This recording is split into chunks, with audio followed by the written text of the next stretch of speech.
कठपुतली नहीं, बहुएं हैं। विमला जी की 2 बहुएं थीं, सीमा और रीमा। दोनों सासू माँ की आज्ञाकारी बहुएं थीं।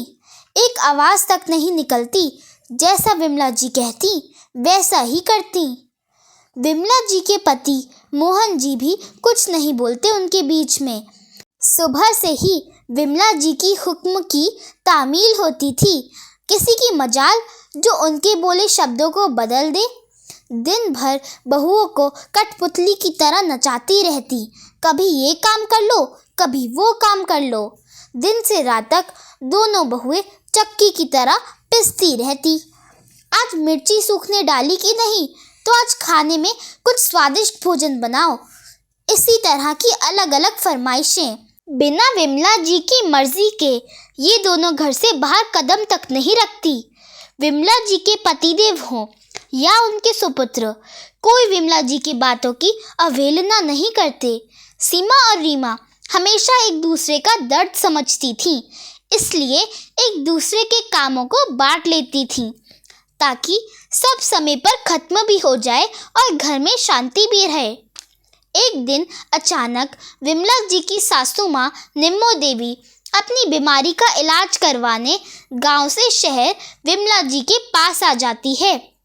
अम्मा जी को यूं अचानक देखकर विमला जी घबरा जाती हैं। अपना लंबा घूंघट निकाल उनके पास जाती हैं, पैर छूकर प्रणाम करती हैं और जल्दी से भागकर पानी ले आती हैं। विमला जी अपनी दोनों बहुओं को भी आवाज़ लगाती हैं, ओ सीमा और रीमा, जल्दी से अम्मा जी के लिए चाय नाश्ता ले आओ। अभी लेकर आती हूँ माँ जी, सीमा ने कहा। कुछ देर में दोनों बहुएं चाय नाश्ता लेकर आती हैं। मेज़ पर चाय नाश्ता रखकर सीमा और रीमा दादी सा को प्रणाम करती हैं। सदा सुहागन रहे, खूब खुश रहे मेरी छोरियाँ। दादी जी दोनों बहुओं को अपना आशीष देती हैं। सीमा मेज़ पर रखे चाय का कप और नाश्ता दादी सा की तरफ लेकर बढ़ती है, पर दादी सा साफ साफ मना कर देती है। नहीं चाहिए तेरे हाथों की चाय मुझको, ले जा इसे। मने तो अपनी बहू के हाथों की चाय ही चाहिए। थारी सासू माँ पिलाएगी तभी मैं पीऊंगी। विमला जी अम्मा जी का इशारा समझ चुकी थी। वो झट से उठकर रसोई में चले गई चाय बनाने। झटपट चाय बनाकर विमला जी लाकर निम्मो जी को देती हैं। ये लीजिए अम्मा जी, मेरे हाथों की चाय।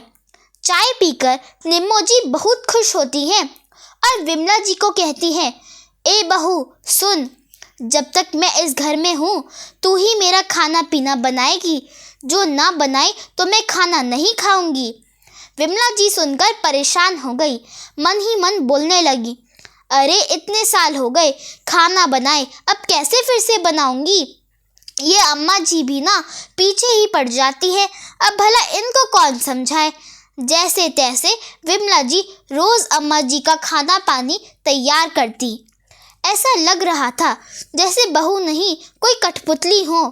अम्मा जी ने तो नाक में दम कर रखा है। ऊपर से हर रोज़ खाने में भी अम्मा जी की अलग अलग फरमाइशें थीं, जिन्हें विमला जी को पूरा करना पड़ता था। कभी अम्मा जी के पैरों में तेल मालिश करो, तो कभी दवा पानी में लगो। कभी कभी तो गुस्से में बड़बड़ाती रहती विमला जी। कभी कभी अपना सारा गुस्सा दोनों बहुओं पर चिल्ला चिल्ला कर निकालती रहती थी। विमला जी की हालत देखकर सीमा और रीमा बड़े मज़े लेती और एक दूसरे से कहती, अब माँ जी को समझ आ रहा होगा, हमें भी कष्ट होता है उनकी आदतों से।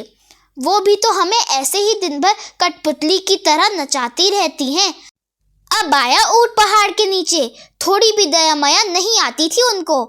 अब झेलो सासू माँ आप भी, और दोनों बहुएं एक दूसरे को देखकर मुस्कराने लगती हैं। 20 दिनों तक लगातार विमला जी अम्मा जी की आव भागत में लगी रहीं। फिर एक दिन अम्मा जी का पैर दबाते दबाते विमला जी ने पूछ ही दिया, अम्मा जी पहले तो आप ऐसे ना थी, पर अब क्या हो गया आपको? अब हमारी भी उम्र हो गई है, भागदौड़ नहीं होती मुझसे, फिर आप हमसे ही सारा काम करवाते हो। आवाज़ में गुस्सा भरकर अम्मा जी कहती हैं, तो तेरे से न करवाऊं तो फिर किससे करवाऊं, तू बोल। तू जैसे थकती है काम करके, वैसे ही तेरी बहुएं भी तो थक जाती होंगी। ऊपर से तू अपनी मर्जी उन पर थोपती है, सो अलग। अरे बावरी, वो तुम्हारी बहुएं हैं, कोई कठपुतली नहीं जो तुम्हारे इशारों पर नाचती फिरती रहेंगी। अब तुझे समझ आया बहुओं की पीड़ा। विमला जी कहती हैं, समझ गई अम्मा जी, मैं भूल गई थी कि मैं भी एक बहू हूँ और सास की जिम्मेदारी बहुओं से कहीं ज़्यादा होती है। मुझे माफ़ कर दीजिए अम्मा जी। अरे मुझसे नहीं, अपनी बहुओं से माफ़ी मांग और वादा कर उन दोनों को ज़्यादा परेशान नहीं करेगी। अम्मा जी सीमा और रीमा को आवाज़ लगाती हैं और कहती हैं, आज से तुम दोनों ही मेरा खाना पीना बनाओ। तेरी सासू माँ को अब अकल आ गई है। वीडियो पसंद आए तो लाइक करें। धन्यवाद।